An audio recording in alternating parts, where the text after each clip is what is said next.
This is TWiT. Wow, the furor, I like that word. The furor continues over what Apple has done, which, I talked a little bit about it yesterday. I'll kind of give you the quick summary, because if you already heard it, I don't want to be repetitive. But I talked about it a little bit yesterday. Apple has announced that with the next version of iOS 15, they're going to do something that has turned out to be quite controversial. I thought on the face of it, probably not controversial. There is a group, government-funded group, but nonprofit. It's not the government, called NCMEC, or the National Center for Missing and Exploited Children. They do good work. They're very important, I think. They maintain a database of child pornography, not for their own interests, of course not. In fact, from now on, I'm not going to even say child porn. I'll say child sexual abuse material, or CSAM. That's the acronym people use because it's kind of icky.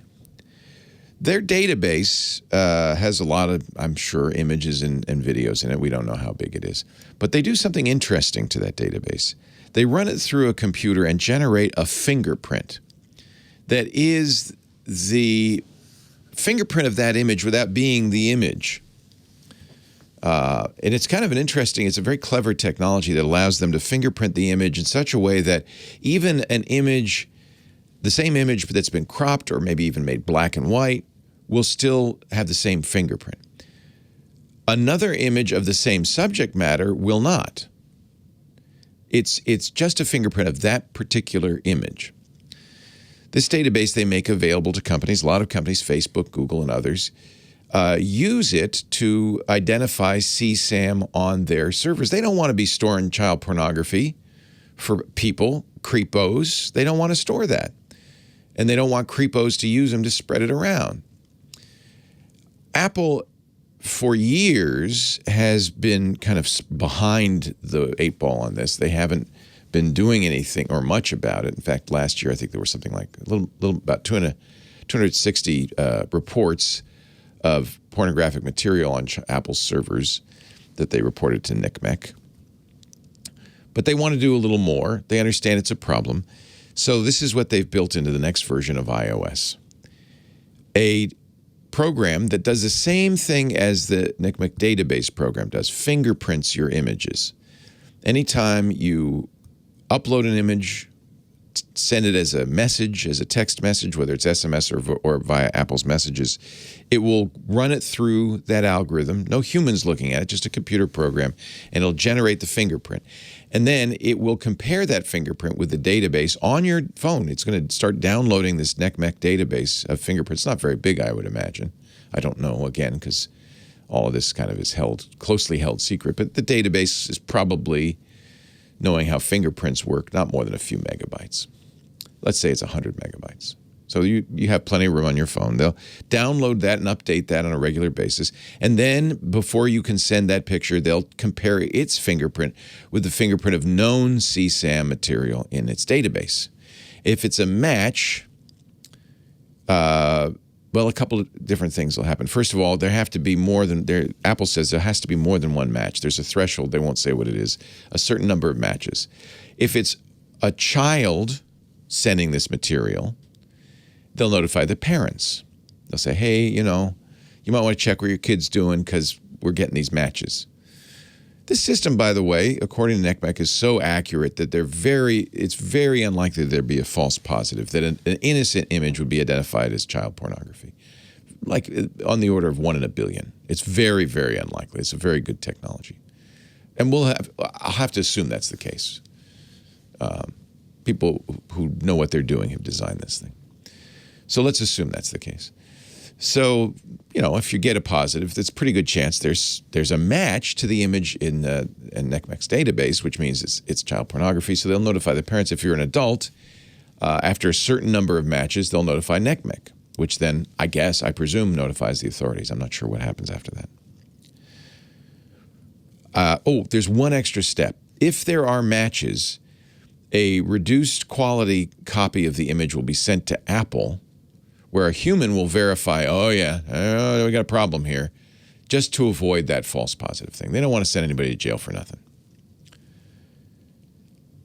This seems to me to be a good system that's protective of your privacy, but at the same time does what it can to reduce the harm of child pornography.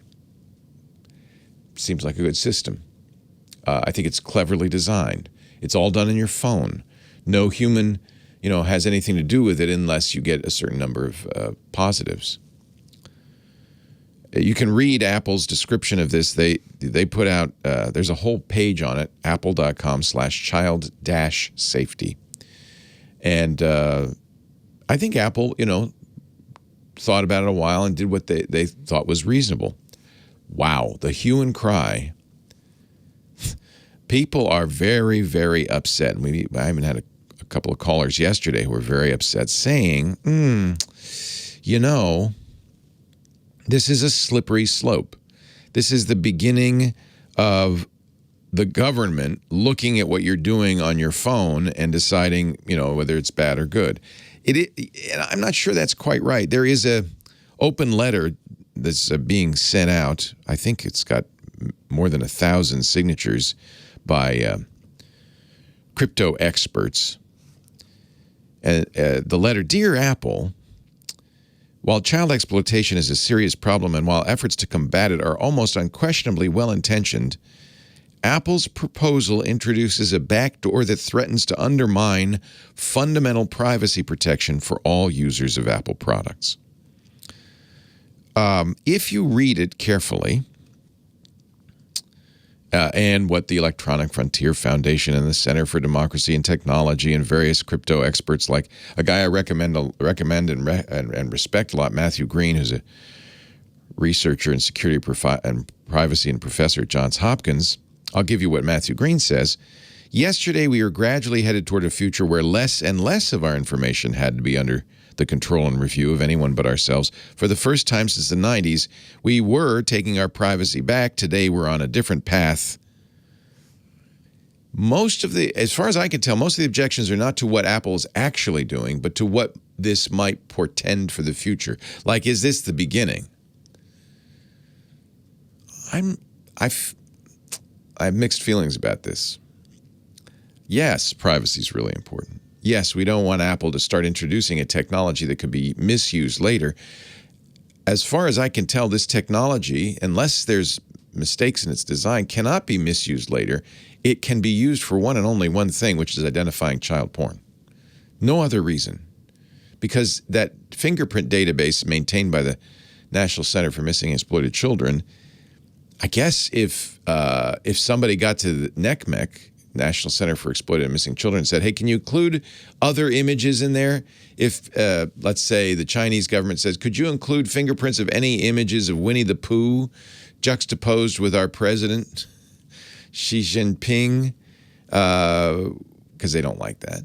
Could you include those so we could know about that? I guess that would be a problem, but is that what they're worried about? Is that NCMEC? Matthew Green says the pressure is going to come from the UK, from the US, from India, from China. I'm terrified about what that's going to look like. Why Apple would want to tell the world, hey, we've got this tool. Yeah, but this tool can only be used in one way.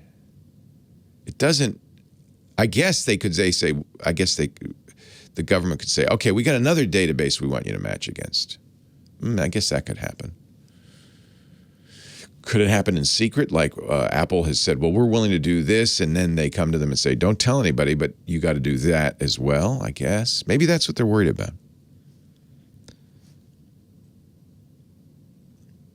I feel like Apple's trying to do the right thing. Electronic Frontier Foundation says this has already happened.